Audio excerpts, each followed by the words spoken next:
Bismillahirrahmanirrahim. In the name of Allah, most gracious, most merciful. Dear students, आज हम discuss करेंगे chapter 1 की example number 5। सबसे पहले देखते हैं स्टेटमेंट क्या है। The combustion analysis of an organic compound shows it contains 65.44% of carbon, 5.50% of hydrogen and 29.06% of oxygen. What is the empirical formula? तो हमें इस कंपाउंड का एम्पिरिकल फार्मूला कैलकुलेट करना है। दूसरी चीज, molecular mass of compound is 110.15 gram per mole. Calculate the molecular formula of compound. तो दो चीजें हमें फाइंड करनी है, एक एम्पिरिकल फार्मूला और नंबर 2 हमें फाइंड करना है मॉलिक्यूलर फार्मूला। तो एम्पिरिकल फार्मूला निकालने के लिए पहला स्टेप करते हैं। एम्पिरिकल फार्मूला कैलकुलेट करने के लिए हमें क्या करना होगा, सबसे पहले देखते हैं। एम्पिरिकल फार्मूला कैलकुलेट करना हो तो हमारे पास जब गिवन होती है मास परसेंट, तो फिर हम निकालते हैं एटॉमिक रेशियो। तो सबसे पहले मास ऑफ कार्बन हमें गिवन है जो कि 65.44 ग्राम्स है। 65.44 ग्राम्स ये कार्बन का मास है। नंबर 2 हमारे पास है mass of hydrogen. Mass of hydrogen atom वो कितना है देखते हैं, 5.50 ग्राम्स। और नंबर 3 पर हमारे पास जो चीज है वो है mass of oxygen. Mass of oxygen है 29.06 ग्राम। तो अब हमें जो कैलकुलेट करना है वो है ग्राम एटम। तीनों के हम ग्राम एटम निकाल लेंगे। सबसे पहले ग्राम atom of carbon. Gram atom का फॉर्मूला क्या है, मास डिवाइडेड बाय मोलर मास। तो मास हमारे पास है 65.44 और मोलर मास जो है वो कार्बन का है वो 12 ग्राम पर मोल। तो इनको हम डिवाइड करेंगे, आंसर हमारे पास आ जाएगा 5.45। ये हमारे पास ग्राम एटम आ गए कार्बन के। अब हम फाइंड करेंगे ग्राम एटम ऑफ हाइड्रोजन। हाइड्रोजन के ग्राम एटम निकालेंगे तो उसके लिए क्या करेंगे, हाइड्रोजन का मास हमारे पास है 5.50, डिवाइड कर देंगे हाइड्रोजन के मास से। एटॉमिक मास या मोलर मास 1.008। आंसर हमारे पास आ जाएगा 5.46। अब हम 3rd नंबर पर कैलकुलेट करेंगे ग्राम atom of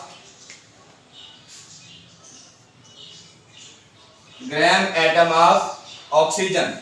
gram atom of oxygen निकालते हैं। इसी तरह सेम फार्मूला है, मास डिवाइडेड बाय मोलर मास। तो मास इसका हमारे पास है 29.06 और ऑक्सीजन का जो मोलर मास है वो है 16। तो डिवाइड करेंगे, आंसर हमारे पास आ जाएगा 1.82।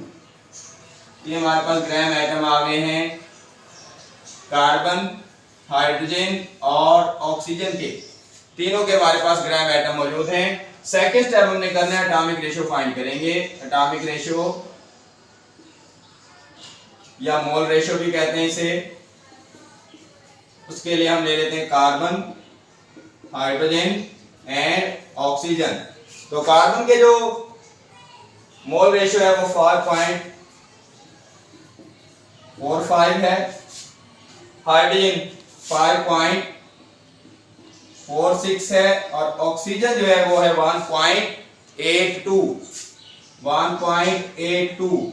और एटॉमिक रेशियो निकालने का तरीका मैंने आपको पहले भी बताया है कि जो सबसे स्मॉलेस्ट वैल्यू होती है, मोलर रेशियो जो सबसे छोटी होती है, स्मॉल वैल्यू होती है, उससे हम डिवाइड कर देते हैं तमाम वैल्यूज को। तो अब हम क्या करेंगे, सबको डिवाइड कर देंगे 1.82 से। 1.82 से डिवाइड किया तमाम वैल्यूज को, तुम्हारे पास क्या आ जाएगी, एटॉमिक रेशियो आ जाएगी between carbon, hydrogen and oxygen. Answer देखते हैं, डिवाइड करके हमारे पास आएगा 3 रेशियो 3 और रेशियो 1। तो एम्पिरिकल फार्मूला हमने कैलकुलेट कर लिया। पहला काम था what is the empirical formula. Empirical formula of compound जो है वो बन गया है, एम्पिरिकल फार्मूला इक्वल हो गया C3, कार्बन के 3 हैं, हाइड्रोजन के साथ भी 3 है और ऑक्सीजन के साथ 1 है, C3H3O। अब हमें फाइंड करना है मॉलिक्यूलर फार्मूला, और मॉलिक्यूलर फार्मूला जो है उसका फार्मूला होता है, उसको हम कैसे कैलकुलेट करते हैं, molecular formula is equal to N into empirical formula. ये हमारे पास फार्मूला है। तो एम्पिरिकल फार्मूला तो है लेकिन n की वैल्यू नहीं है। n की वैल्यू कैसे फाइंड कर सकते हैं, n की वैल्यू होती है molar mass of compound divided by empirical formula mass. तो मोलर मास तो हमें गिवन है, मोलर मास हमें क्वेश्चन की स्टेटमेंट में गिवन है। अब हमें फाइंड करना है एम्पिरिकल फार्मूला मास। एम्पिरिकल फार्मूला भी है तो एम्पिरिकल फार्मूला से एम्पिरिकल फार्मूला मास निकाल लेते हैं। C3H3O ये हमारे पास एम्पिरिकल फार्मूला है। तीनों के मासेस को सम कर देंगे। कार्बन का मास 12 मल्टीप्लाई बाय 3 प्लस हाइड्रोजन का मास 1 मल्टीप्लाई बाय 3 प्लस ऑक्सीजन का मास है 16। तो सबको देखते हैं 36 प्लस 3 और प्लस 16, ये हमारे पास आ जाएगा 55 ग्राम पर मोल। एम्पिरिकल फार्मूला जो मास है वो आ गया 55 ग्राम पर मोल। अब हम n की वैल्यू निकाल सकते हैं। n is equal to molar mass of compound divide by empirical formula mass. तो मोलर मास गिवन है 110.15 और एम्पिरिकल फार्मूला मास हमने कैलकुलेट किया है 55। डिवाइड करेंगे आंसर आएगा 2।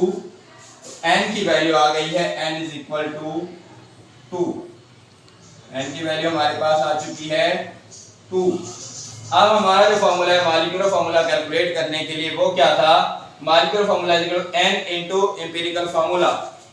n की वैल्यू पुट कर देते हैं। Molecular formula is equal to n मतलब 2 और एम्पिरिकल फार्मूला हमने कैलकुलेट किया है C3H3O। C3H3O मल्टीप्लाई कर दें C6H6O2, ये हमारा आ गया है मॉलिक्यूलर फार्मूला ऑफ कंपाउंड। तो हमने इस तरीके से एम्पिरिकल फार्मूला भी कैलकुलेट किया है और मॉलिक्यूलर फार्मूला भी कैलकुलेट कर लिया। इंपॉर्टेंट लॉन्ग क्वेश्चन है, बोर्ड के पेपर में आता है, इसको अच्छे तरीके से समझ लेना है। पूरी तरतीब एक बार फिर रिवाइज कर देता हूँ, रिपीट कर देता हूँ। सबसे पहले हमें जो मास है वो गिवन होगा, मास गिवन है, मास परसेंट गिवन है, इट मींस कि मास गिवन है। मास ऑफ कार्बन 65.44 ग्राम था, मास ऑफ हाइड्रोजन 5.50 ग्राम और mass of oxygen 29.06।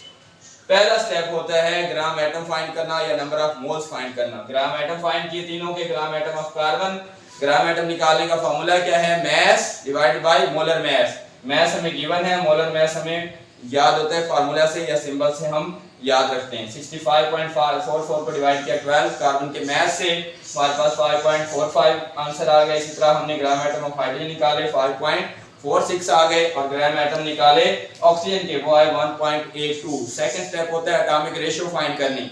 Atomic ratio find करने का तरीका ये होता है कि तीनों में से जो हमारे पास ग्राम एटम आते हैं वो जो सबसे छोटी वैल्यू होती है, सबसे स्मॉल आंसर होता है, उसको हम डिवाइड कर देते हैं तीनों के साथ। तो एटॉमिक रेशियो निकाली कार्बन, हाइड्रोजन और ऑक्सीजन के दरमियान 1.82 जो वो सबसे स्मॉल आंसर था, उससे हमने सबको डिवाइड किया।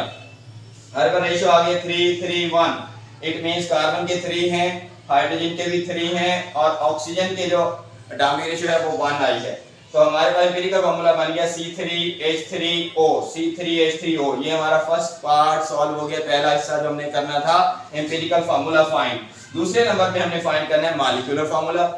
Calculate the molecular formula of compound. Molecular formula भी कैलकुलेट करना था, उसके लिए हमारे पास फार्मूला है molecular formula is equal to n into empirical formula. अब एम्पिरिकल फार्मूला तो हमारे पास है लेकिन n की वैल्यू नहीं है। n की वैल्यू कैलकुलेट करने के लिए हम क्या करते हैं, मोलर मास ऑफ कंपाउंड जो कि हमें गिवन है क्वेश्चन में, और दूसरा एम्पिरिकल फार्मूला मास। एम्पिरिकल फार्मूला मास कैलकुलेट किया हुआ है 55, हमने n की वैल्यू निकाली 2 आ गई है, 2 से मल्टीप्लाई कर दिए है एम्पिरिकल फार्मूला को। इस तरह हमारे पास मॉलिक्यूलर फार्मूला बन गया C6H6O2। This is the molecular formula of compound. तो हमने कैलकुलेशन कर ली है। उम्मीद है डियर स्टूडेंट्स आपको ये समझ आ गई होगी। एग्जाम्पल इसको आप अच्छे तरीके से समझ लें, फिर भी कुछ समझ ना आए तो कमेंट में आप पूछ सकते हैं, कोई भी क्वेश्चन माइंड में आता है। बहुत सारी दुआएं तमाम स्टूडेंट्स के लिए। इस न्यूमेरिकल को अच्छे तरीके से तैयार कर लें, बोर्ड में ये बहुत ही इंपॉर्टेंट क्वेश्चन है, बोर्ड के लिहाज से पेपर में आ जाता है। दुआओं में याद रखिए। अल्लाह हाफिज़।